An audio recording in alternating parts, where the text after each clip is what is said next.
And now, it's time for another Dice Tower review with Tom Vasel.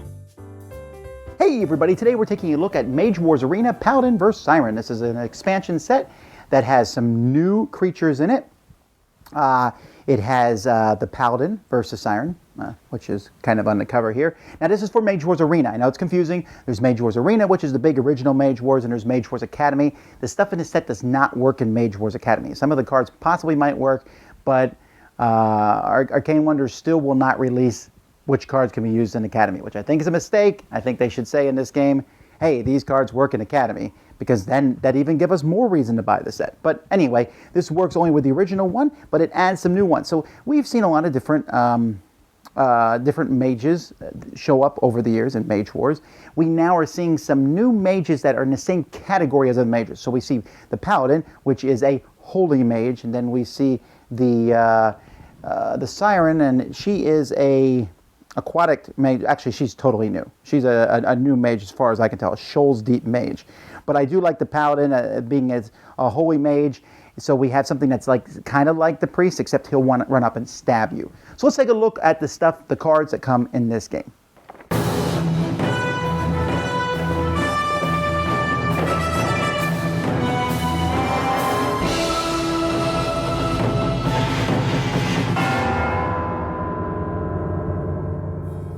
There are two new mages in this set, the Paladin and the Siren. They both come with a book.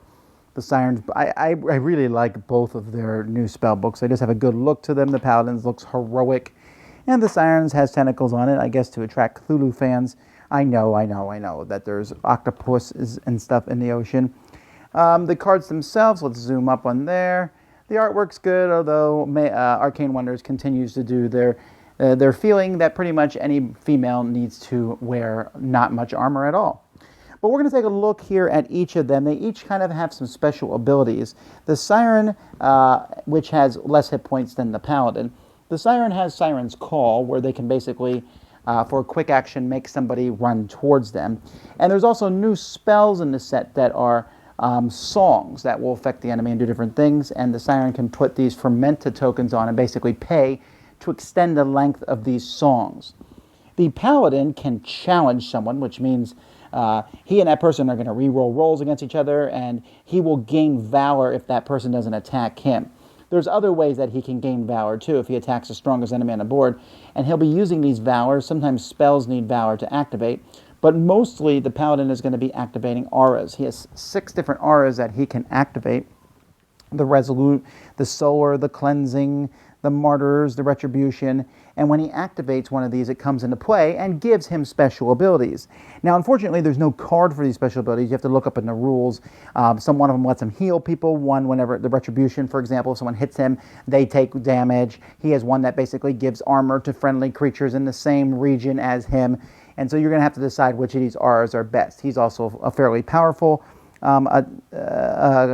person, and I guess I should mention that the Siren gets regenerate if they're in a zone with water, and the Siren is all about water spells, which is great because I wanted to see water for a while, although that means all that poison stuff that can be used in some of the sets is useful with her. And the Paladin is another holy mage besides the priest and the priestess, so now we see basically one of these holy mages who can cast all these cool light spells and also kick people around the block while doing so. Okay, let's take a look at some of the spells and things that come in this set here. There's a lot of different spells. I'm always interested in attack spells. I wish there was more attack spells in Mage Wars, so there's 3 new ones. We have the Swell, which is kind of a wave and can put out fires and push people. We have the Luminous Blast, which can daze and stun people. Looks like a fire spell, but it's actually a light spell, and it's pretty powerful too.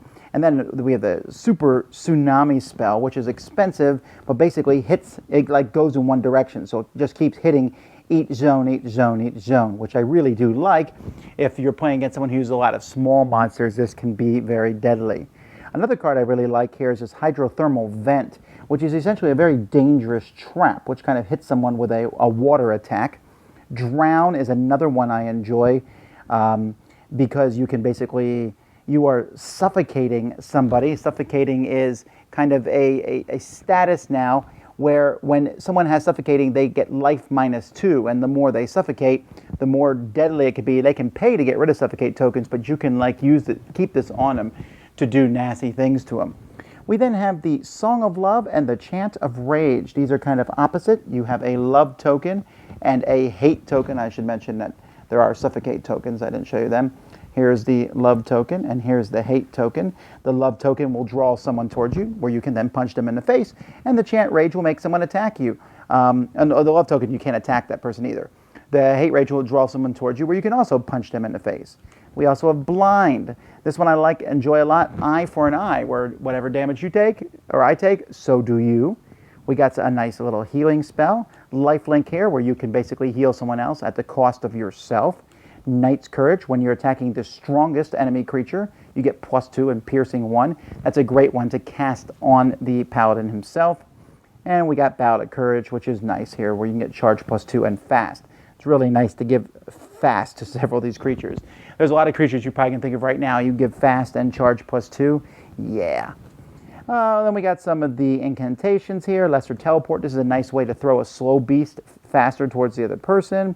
Here we have a Smite, which is only Paladin, but they got to play Valor to cast this one. But it can really give someone a nice attack. Overextend. Mending Wave is like a healing spell that acts like a wave, where almost like it's like chain lightning almost, but it's chain healing. Let's take a look at some of the equipment. We got some lower equipment here: the Helm of Justice, the Champion's Gauntlets. But I actually think the Champion's Gauntlets are interesting because it protects your weapon, ring, and shield. And so if you have that weapon and you know your opponent's going to dissolve it or something, the gauntlets can kind of help with that. Of course, we have a ring that helps with water spells, and also a Ring of Tide. So this one here, you pay 1 less to do water spells, and this one here does extra damage on the attacks. Of course, these are very specific, but they can be handy. A Paladin's Cloak, Signal of the Dawnbreaker here, where here you get extra valor by using this ring. The Voice of the Sea, where you can pay less mana to cast songs. Here you're unmovable and anchored. Anchor is a trait here where basically you cannot be teleported. So this is a little bit more specific than I would like, but if you know you're playing against somebody who teleports, you're great. Leviathan Scale Armor with armor +2 and Hydra -2. Holy Armor.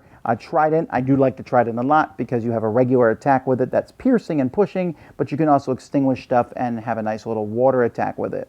The Sword of Radiance, probably my favorite piece of equipment in this game, where you can spend Valor to get +6 to your roll, which means you are likely going to daze and or burn the opponent. And you also get Valor if you use it and you get 5 or more damage. Also a nice little shield. And then this Echo of the Depth here, where when you control a song, that you can basically make this thing channel for you. We have a new border here, an extendable living wall. I don't use walls much myself, but it's there. Then we have some ways to make zones into water. So here we have the Shallow Sea, where Shallow Sea makes all your aquatic creatures +1, and other creatures are going to be hindered. This is kind of a useful thing. I mean, you almost have to take these if you're going to be playing as the Siren and you have a lot of water creatures. This one here just helps pirate creatures if you want them. We have the Bed of Urchins, which are almost caltrops, except aquatic creatures can avoid them. A Whirlpool, where you basically can stop everybody in one area. But then we also have the Pillar of Righteous Flame. And can you guys explain to me the difference between fire and light? Because it's starting to get hazy for me here. But whatever. Malachi's Basilica, where a creature gets light +1 until the end of the round. Consecrated Ground, a Steep Hill. This one's interesting here. Non-flying creatures get +1, so you can put someone on top of a steep hill and it lets them shoot farther. That's a nice one. We have a Swamp, a Crusade Banner. Elephant Grass is very interesting. It gives you the new Obscured, which basically means people can't shoot at you. This is not a new trait. I've seen it in other games before, but essentially it protects you from ranged creatures, as long as you're not flying. All right, enough of this nonsense. You guys want to see the creatures, I bet. That's what I like to see. We have the Dawnbreaker Initiate, and I love the art in these guys, like walking sharks, and they're bloodthirsty, which means they get plus attack against people who are bleeding. We have the Knight of the Red Helm, which is a psychic immunity. It's not the first one here. This guy, a Hammerhead, the Deptone Blood Shaman, he can be vampiric and he can make people bleed. The sharks are all about making people bleed. We have a new familiar, an angel familiar. What do you get? A noble vanguard. This is kind of a basic troop here. A dwarf. Light of Dawn here, where she has different kinds of attacks that she can use, which I like. She's very versatile. The Shore Deep Tide Caller. They get the melee +2 when you have initiative, so that's useful, and she can push and extinguish fire. More of these nasty creatures. This guy has multiple attacks. The Temple High Guard was previously a promo. Actually, it was one of the Dice Tower promos, but now you can get this one much easier. This Deptone Berserker, I really like him. He gets +1 against people who are bleeding and double strike. Very handy, and so you can make basically a living shark deck. Here we have Marine Harpooner. She has a new thing on her called Snatch. Snatch is basically the opposite of push. It's like a pull. You can pull someone towards you. Naya, who shares the attribute of the Siren to wear almost nothing, but another legendary familiar. And when she's in a zone that has aquatic terrain, she gets regenerate 1, and she can also channel. Here's a flying griffin, a colossal crab. Now, I really like crab. I like colossal crabs, but the colossal crab has grapple. When you grapple a creature, you pull it toward you, attack with the creature, and if there's a chance, you grapple it. So let's say this crab is going to be grappling Gerard here. So he grapples Gerard. Well, then you can attack Gerard.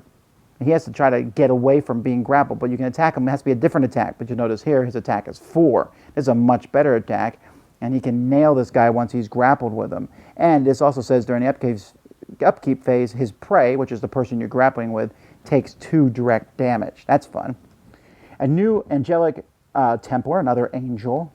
We have a unicorn who can heal creatures. Artemis, I like Artemis a lot. Mostly for theming purposes. She's blind and she ignores people who are obscured. So you can't see me? Yeah, she can hear you. Drokar also can grapple people like the crab, and he rolls 2 extra dice against them and has a piercing +2 attack. Blightheart is a pretty powerful pirate with psychic immunity, which is neat. Eligor here had just basically a very powerful creature with melee 2, piercing +1 when he's doing a counter strike. We have the Blue Knight here. We have a crocodile, another creature that can grapple people, and he's tough -2, and the death roll attack, which is his extra attack, can only attack his prey, the person he's grappling with. Yeah, that's okay. A 5 dice and a 4+ chance of making them bleed, then your sharks move in. Let's release this card here. This one's legendary and slow, but here's what I like about the Kraken, besides the fact that it's a Kraken. This one has Snatch and Grapple, which means you can reach a zone away, pull someone in, then grapple with them, which is really handy. Then you can attack them with this 6 attack that has piercing +3. That's great. Here's a Kraken that stood up, a Leviathan, a Shirian Leviathan. This is another massive, powerful thing with Devour, piercing +2, tough -3, unstoppable. And if there's aquatic terrain in the zone, everyone else is restrained, and you're just going to whoop up on them. Water Elemental, yeah. I'm not just thinking about this deck in general. I just like Water Elementals, really cool and a powerful thing. Also, Hydro Immunity and Unstoppable. And then the biggest creature in this set, Alethea, Noble Enforcer. This is for your Paladin, another psychic immunity creature, flying and immunity. And when an enemy creature takes damage from light, they also get 2 direct light damage. You can spend a full action to pray and ready this character. The dragon does not ready by herself, but she is extremely powerful, can daze, stun, pierce, +2 to 9. Yeah, it's just a nasty creature overall. Now, I worry sometimes that Mage Wars is falling into the trap that falls into many LCGs or things like this, where it's starting to get more complex. I think it was a big mistake in this game not to have some cards that said what each of the auras did. That would have been a very easy fix. As it is now, we're constantly passing the rulebook around, looking in the rulebook. Which aura are you using? I'm using this aura. What does that aura do? And for that reason, the Paladin's just a little clunky to play because he's getting Valor, and he can spend Valor, and what's he spending the Valor on? And I love him other than that. I like having someone who can cast light spells. And by the way, I feel like the light spells now feel more complete. If you have the previous light spells and stuff, with these light spells, there's a lot of them going around. The Siren is an interesting character. I don't actually like the Siren at all. having the songs and ways to attack people, and there's different songs that you might have noticed as we went through the cards, that's kind of cool and that stuff. But what I really like about the Siren is not her, but her army. I love the sharks. And I'll probably end up using the sharks in other armies. I love the Leviathans and stuff. I like all that. So I'm probably going to... You probably often see me using the mage now and giving them the classification of he's going to be a water mage. I just love the water spells, and I think that's really cool. So there's a lot of great stuff in this set, though. Even though the Paladin and Siren themselves, I'm like, I can take them or leave them. They're not my favorites of the new mages and stuff. Like I said, the Paladin's a little complex. He's neat, but a little complex. Siren, But the cards themselves, I love lots of the new characters. They're a lot of fun. I like a lot of the new spells. There's a lot of cool stuff in here. And so if you're still enjoying Mage Wars Arena, which I still do, check out this expansion, Paladin vs. Siren. Dice Tower Judgment, approved! Thanks so much for watching the Dice Tower videos. Find more great videos and reviews, as well as our top-rated audio podcast at Dicetower.com. You can also find other great shows at Dicetowernetwork.com. I'm Eric Summerer, and you've been watching The Dice Tower. The Dice Tower is sponsored by Cool Stuff Inc., where you can find great games for great prices. Cool stuff in stock. Check them out at CoolStuffInc.com. Shut the door.